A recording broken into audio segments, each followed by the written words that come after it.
مولا سبھی اور کیا چاہتا ہے، بس مغفرت کی عطا چاہتا۔ گزار کی تھی۔ میں نے عرض کیا تھا کہ قرآن مجید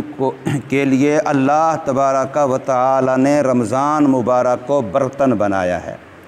اور ایسے ہی اللہ نے ہر اس مسلم، ایک حدیث پاک ہے، نبی پاک صلی اللہ علیہ وسلم فرماتے ہیں میرا جی چاہتا ہے کہ میرے ہر امتی کے سینے میں قرآن ہو۔ میرے آقا صلی اللہ علیہ وسلم فرما رہے ہیں میرا جی چاہتا ہے کہ میرے ہر امتی کے سینے میں قرآن ہو۔ جیسے میرا جی چاہتا ہے کہ میرا بچہ فلاں ہو فلاں ہو فلاں ہو،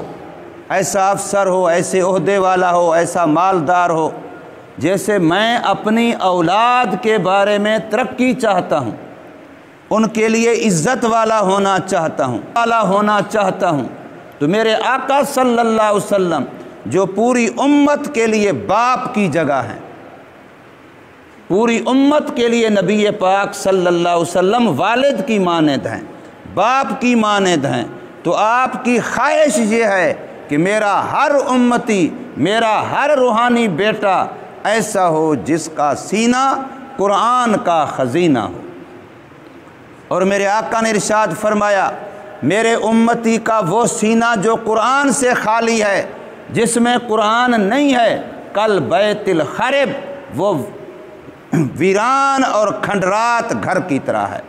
جیسے کوئی گھر ویران ہو جاتا ہے، کھنڈر پڑے ہوتے ہیں، جن بھوتوں کا ڈیرا بن جاتا ہے، ڈر لگتا ہے وہاں جاتے ہوئے بھی۔ فرمایا جس انسان کے سینے میں قرآن نہیں ہے وہ ایسا ہے جیسے ویران گھر ہو۔ اور ارشاد فرمایا اشراف امتی حملۃ القرآن، میری امت کے معزز ترین لوگ، سب سے بڑے عزت والے لوگ وہ ہیں جو قرآن والے ہیں، جنہوں نے اپنے سینوں میں قرآن کو اٹھایا ہوا ہے، وہ سب سے زیادہ معزز ترین لوگ ہیں میری امت کے، یہ حضور صلی اللہ علیہ وسلم فرما رہے ہیں۔ خیرکم من تعلم القرآن وعلمہ، تم میں سب سے بہتر وہ لوگ ہیں جو قرآن سیکھتے ہیں اور قرآن سکھاتے ہیں، سب سے بہتر۔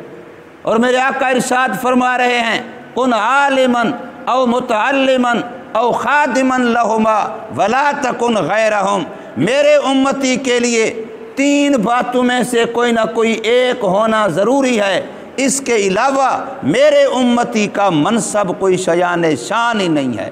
یا تو دین سکھانے والا ہو، یا دین سیکھنے والا ہو، یا دین سیکھنے سکھانے والوں کا خدمت گزار ہو۔ یہ تین منصب میرے آقا فرما رہے ہیں، کن عالما، دین سکھانے والا بن جا، او متعلما، یا دین سیکھنے والا بن جا، او خادما لہما، یا ان دو طبقوں کا خدمت گزار بن جا۔ اور اگر اس کے علاوہ ولا تکن غیرہم، اور کچھ بھی نہ بن۔ اور حضور نے ارشاد فرمایا ساری دنیا اللہ کی رحمت سے دور ہے، الدنیا ملعونۃ، ساری دنیا لعنت زدہ ہے، خدا کی اس پر پھٹکار ہے، وَمَلْعُونٌ مَا فِيهَا، اور دنیا کے اندر جو کچھ بھی ہے یہ سارا بھی اللہ کی رحمت سے دور ہے، إِلَّا الْعَالِمُ، ہاں مگر دین سکھانے والا، وَالْمُتَعَلِّمُ، یا دین سیکھنے والا، وَمَا وَالَاهُمَا، اور جو ان دونوں سے دوستی کرنے والا ہے، جو ان دونوں کا خیر خواہ ہے، یہ لعنت سے بچے ہوئے ہیں۔ دین سکھانے والے، دین سیکھنے والے، اور دین سیکھنے سکھانے والوں سے محبت کرنے والے، دوستی کرنے والے، ان کی مدد کرنے والے، فرمایا یہ لوگ ہیں جو اللہ کی طرف سے رحمت کے حقدار ہیں اور لعنت سے دور ہیں۔ ورنہ ساری دنیا میں جو نقشے ہیں، جو کچھ ہے، فرمائے سب ددکارا ہوا ہے، ملعون ہے۔ ہمارے بہت بڑے عالم گزرے ہیں علامہ دوست محمد قریشی رحمۃ اللہ تعالی علیہ، اب ان کے بیٹے ہیں مولانا محمد عمر قریشی دامت برکاتہم، کوٹدو ضلع مظفر گڑھ میں ایک شہر ہے۔ علامہ دوست احمد قریشی رحمۃ تعالی علیہ اپنے زمانے میں پورے پاکستان کے تنظیم اہل سنت علماء کی ایک مقررین کی جماعت ہے، اس کے صدر تھے، بہت بڑے بزرگ تھے، سید تھے،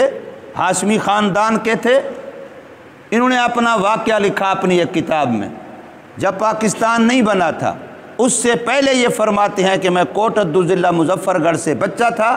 یہاں سے پڑھنے کے لیے میں ڈافیل گیا جو اس وقت انڈیا کے اندر ہے، ڈافیل میں پڑھنے کے لیے گیا، جا کے بات کی وہاں کہ میں اتنا سفر کر کے آیا ہوں دینی تعلیم حاصل کرنے کے لیے، حدیث شریف پڑھنے کے لیے۔ تو مجھے استاذوں نے، مدرسے والوں نے کہا کہ آپ کو سبق میں بیٹھنے کی اجازت ہوگی، آپ ہمارے پاس پڑھ سکتے ہیں، لیکن ہمارے پاس روٹی کا انتظام نہیں ہے،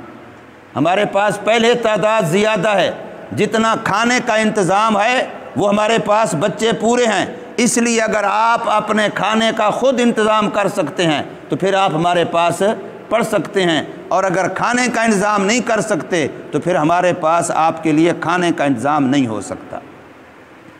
اب یہ کہتے ہیں میں اتنا لمبا سفر کر کے گیا اور مسافر ہوں، وہاں میرا کوئی جاننے والا بھی نہیں ہے، عصر کے بعد کا وقت ہے، میں دیوار کے ساتھ لگا بیٹھا پریشان ہوں کہ اتنا لمبا سفر کر کے آیا، ایک تمنا لے کے آیا، دینی علم کا ذوق شوق لے کے آیا، ماں باپ رشتہ دار خاندان چھوڑ کے آیا، اور یہاں یہ مجبوری ہے، اب ظاہر ہے بندہ نیک ہو یا بد ہو، پیٹ نے تو روٹی مانگنی ہے، روٹی کے بغیر تو گزارا نہیں ہے، روٹی تو کھانی ہے، تو میں پریشان بیٹھا ہوں، عصر کے بعد کا وقت ہے۔ ایک خاتون گزری، ایک بڑھیا گزری، مجھے نیا دیکھ کر کے، مسافر دیکھ کر کے کہ یہ نیا چہرہ ہے، پہلے یہاں نظر نہیں آتا، اور پھر سید تھے، ان کے چہرے سے، ان کی پیشانی سے جو نور نبوت ٹپک رہا تھا وہ ایک الگ اپنی کشش ہوتی ہے، مقناطیسی قوت ہوتی ہے، اور صاحب نظر لوگ وہ تو چہرے سے ہی پہچانتے ہیں کہ یہاں کون سی محبت رسول ہے، الفت رسول ہے، مودت رسول ہے، قربت رسول ہے، رشتہ داری ہے حضور صلی اللہ علیہ وسلم سے۔ تو اس خاتون نے پوچھا کہ بیٹا کون ہے، کیوں پریشان بیٹھا ہے، مسافر لگتا ہے؟ تو میں نے اس کو اپنا سارا قصہ سنا دیا کہ اتنا لمبا سفر کر کے آیا ہوں اور یہاں مسئلہ مجبوری یہ بن گئی۔ تو وہ بڑھیا کہنے لگی کہ بیٹا پریشان نہ ہو، میں کسی کے گھر کام کرتی ہوں، نوکرانی ہوں کسی کی، وہ مجھے 2 روٹی صبح اور 2 روٹی شام دیتے ہیں، میں روزانہ 1 روٹی آپ کو دے دوں گی اور 1 خود کھاؤں گی، تو اپنا پڑھنا شروع کر دے، تو 1 روٹی پہ گزارا کرنا، میں بھی 1 روٹی پہ گزارا کر لوں گی۔ الحضرت فرماتے ہیں میں نے پڑھنا شروع کر دیا، یہ عالم بن گئے، بہت ساری کتابیں لکھی، بڑے مصنف بنے، بڑے مقرر بنے، بڑے مناظر بنے۔ علامہ دوست احمد قریشی رحمۃ اللہ تعالی علیہ، اور یہ فرماتے ہیں مجھے اللہ عمرے پہ لے گیا، میں مسجد نبوی میں سویا ہوا تھا، مجھے وہاں نیند آ گئی، اور نیند کی حالت مجھے وہی بڑھیا خواب کے اندر نظر آئی، میں نے سنا تھا کہ وہ فوت ہو گئی ہے۔ تو میں نے پوچھا کہ اماں جان، میں نے سنا تھا آپ اللہ کے پاس چلی گئیں، تو اللہ نے آپ کے ساتھ کیا برتاؤ کیا، کیا معاملہ ہوا آپ کے ساتھ آخرت کا، آپ کے ساتھ مرنے کے بعد کا، قبر کا؟ تو وہ فوراً کہنے لگی بیٹا وہ روٹی کام آ گئی، اس نے فوراً کہا بیٹا وہ روٹی کام آ گئی۔ تو یاد رکھیے قرآن وہ وفادار کتاب ہے کہ کوئی بندہ اگر اس کا کوئی ایک حصہ بھی یاد کر لیتا ہے، کسی ایک حصے سے کسی طریقے سے تعلق قرآن کے ساتھ جوڑ لیتا ہے، تو قرآن وہ وفادار کتاب ہے کہ جب سارے رشتہ دار، باپ بیٹا، ماں باپ بھی چھوڑ جاتے ہیں قبر میں، قرآن پھر بھی حدیث پاک ہے کہ اسے کہتا ہے جو قرآن کا دوست تھا کہ آج تو آرام سے سو جا، میں تیری چوکیداری کروں گا۔ منکر نکیر فرشتے جو اللہ کی طرف سے مقرر ہیں سوال جواب کرنے پر، جب وہ بھی آتے ہیں تو یہ انہیں کہتا ہے اسے نہ اٹھاؤ، اسے نہ جگاؤ، یہ دنیا میں میرا دوست تھا، آج یہ آرام سے قبر میں سوئے گا اور میں اس کی چوکیداری کروں گا۔ یہ قرآن ایسی وفادار کتاب ہے۔ آپ دیکھتے نہیں قرآن مجید کے ساتھ جو گتہ لگ جاتا ہے، حالانکہ یہ عام گتہ ہے، اگر یہی گتہ یہ قرآن کے ساتھ لگا ہوا نہ ہوتا، کسی اور کتاب کے ساتھ لگا ہوتا، کسی اور جگہ پڑا ہوتا، بے شک یہ سونے کے زیوروں کی ڈبی بھی ہوتا، تو اسے کوئی پاک پلید ہاتھ لگاتا، ادھر پھینک دیتے ادھر پھینک دیتے، یہ گلی میں پڑا ہوتا، یہ رستے میں پڑا ہوتا، پاؤں کے نیچے روندا جا رہا ہوتا، یہ گندی نالی میں پڑا ہوتا۔ لیکن جب یہی گتہ قرآن کے ساتھ لگ گیا ہے تو اب کوئی نیک نوازی حاجی غازی بھی اس گتے کو بغیر وضو کے ہاتھ نہیں لگا سکتا۔ یہ اس کے اوپر پہلے لکھا ہوا ہے لا یمسہ الا المطہرون، کہ پاک ہاتھ کے بغیر، با وضو اور غسل والے کے بغیر کوئی اس کو ہاتھ بھی نہیں لگا سکتا۔ تو بتائیے، کاغذ قرآن کے ساتھ جڑا اسے شان مل گئی، گتہ قرآن کے ساتھ جڑا اسے شان مل گئی، کپڑا قرآن کے ساتھ غلاف بنا دیتے ہیں، ہوتا وہی کپڑا ہے، وہی گھر کے اندر گند میں پڑا ہوتا ہے، لیکن اسی کا ایک ٹکڑا جب قرآن کا غلاف بن جاتا ہے تو اب کوئی بندہ بغیر وضو کے اسے ہاتھ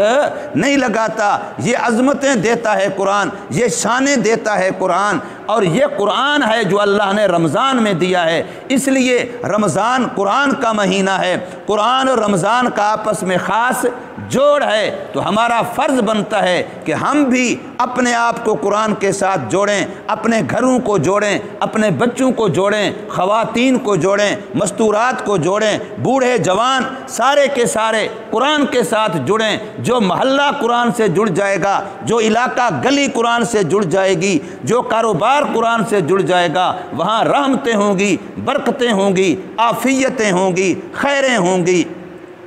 اور قرآن ایسی کتاب ہے، اس کے اندر ایک آیت الکرسی، حدیث پاک میں آتا ہے کہ جہاں یہ پڑھ دی جائے، گھر ہو تب محفوظ اور کوئی چیز ہو تب محفوظ۔ آپ نے گاڑی ہے، موٹر سائیکل ہے، کار ہے، کوئی دکان ہے، سامان ہے، قیمتی سے قیمتی ہے، آپ سورہ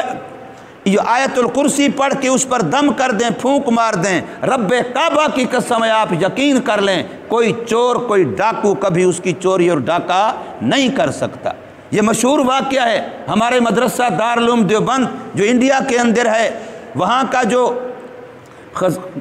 ایسا کمرہ تھا جس کے اندر سامان پڑا ہوتا، جس کو سٹور کہہ لیں، جس کے اندر سامان رکھا ہوتا مدرسے کا، کھانے کا، پینے کا سارا، اور وہاں کا جو بندہ مدرسے کا چوکیدار تھا، اس کو حضرات نے یہ بتایا ہوا تھا، وہ سوتے ہوئے آیت الکرسی پڑھتا اور اس کے بعد کنڈا تالا جو بھی ہے وہ لگا دیتا۔ اب گرمیوں کا موسم ہے، یہ باہر سویا ہوا ہے، رات کو ڈاکو چور وہ آ گئے، یہ تو ہر جگہ پر جاتے ہیں، انہوں نے تو مسجدوں کو بھی نہیں چھوڑا، وہ آئے اور وہ تالا توڑ رہے ہیں، کنڈا کھول رہے ہیں۔ وہ جو بندہ سویا ہوا تھا جس نے آیت الکرسی پڑھی ہوئی تھی، وہ اٹھا، اس کی آنکھ کھل گئی، لیکن وہ بھاگا نہیں ہے، ہائے وائے نہیں کیا، چور چور کا شور نہیں مچایا، اور بچاؤ والی بات نہیں کی، ان کے لیے کوئی غصہ نہیں کیا، بس سوتے ہوئے اتنا کہا، او بھائیو جتنا بھی کوشش کرو، میں نے سوتے وقت یہاں آیت الکرسی پڑھ دی تھی، تم یہاں سے چوری نہیں کر سکتے ہو۔ اتنا اعتماد تھا۔ تو اللہ حفاظت کرتا ہے ایک آیت کی بنا پر۔ تو قرآن مجید کی تو 6666 سے بھی زیادہ آیات ہیں، تو اگر کوئی سارا پڑھتا ہے تو کتنا حفاظت ہوگی۔ آج ہمارا مسئلہ یہ ہے کہ ہم نے موٹی دیواروں پر تو اعتماد کیا، خاردار تاروں پر تو اعتماد کیا، آج ہم نے سیکورٹی کیمروں پر تو اعتماد کیا، آج ہم نے گن مین رکھ کر کے ان پر تو اعتماد کیا، لیکن اللہ کے نبی نے جو ہمیں حفاظت کے نسخے بتائے ہم نے ان کو چھوڑ دیا۔ قرآن مجید ہے، حضور صلی اللہ علیہ وسلم سے زیادہ کس کے دشمن ہوں گے؟ ہر وقت کافر طاق میں رہتے تھے کہ کسی طریقے سے موقع ملے ان کو قتل کر دیں، نہ رہے بانس نہ بجے بانسری، وہ ختم کرنا چاہتے تھے، لیکن اللہ نے فرمایا واللہ یعصمک من الناس، اے محمد صلی اللہ علیہ وسلم لوگوں سے اللہ آپ کو بچائے گا۔ تو حدیث میں آتا ہے کہ حضور پہلے پہرے دار رکھتے تھے، چوکیدار رکھتے تھے، صحابہ کی ڈیوٹی ہوتی تھی جو حضور صلی اللہ علیہ وسلم کی حفاظت پہ مامور رہتے تھے۔ جب یہ آیت اتری کہ اللہ نے وعدہ کر لیا ہے میری حفاظت کا، تو حضور نے فرمایا تو میری کوئی حفاظت نہیں کرنی، اب میرا اللہ میرا خود محافظ ہے۔ بات صرف یقین کی ہے۔ اعتماد کی ہے۔ تو اس لیے اللہ تبارک و تعالی نے رمضان اور قرآن کو آپس میں ایسا جوڑا ہے۔ آنے والا رمضان یہ اللہ کا مہمان ہے، یہ قرآن کا مہینہ ہے۔ اس لیے میں بار بار عرض کر رہا ہوں کہ پہلے سے اپنا نظام الاوقات، اپنی زندگی کے روزمرہ کے کاموں کی پلاننگ ایسی کر لیں کہ آنے والے رمضان کے تراویح کے عمل میں، روزے کے عمل میں، اعتکاف کے عمل میں، تلاوت کرنے میں، درود پاک پڑھنے میں، دعائیں کرنے میں، تسبیحات پڑھنے میں، سحری افطاری کے انتظام کرنے میں کسی قسم کی کوئی پریشانی نہ ہو اور کسی وجہ سے دین کے کام نہ چھوٹیں، بلکہ ہم اپنا نظام الاوقات گھروں کا ایسا بنا لیں۔ آنے والا کوئی بھی ہمارا مہمان ہوتا ہے، بچے کی شادی کرنی ہے، پہلے سے کتنی پلاننگ کی جاتی ہے، بچی کی شادی کرنی ہے، پہلے سے کتنی پلاننگ کی جاتی ہے۔ تو آنے والا مہمان تو خدا کا طرف سے، اللہ کی طرف سے بھیجا ہوا مہمان ہے، اللہ کا مہمان ہے، تو اس کے استقبال کے لیے ہمیں خوب تیاری کرنی چاہیے۔ اللہ تبارک و تعالی ہمیں سمجھ نصیب فرمائے، عمل کی توفیق دے۔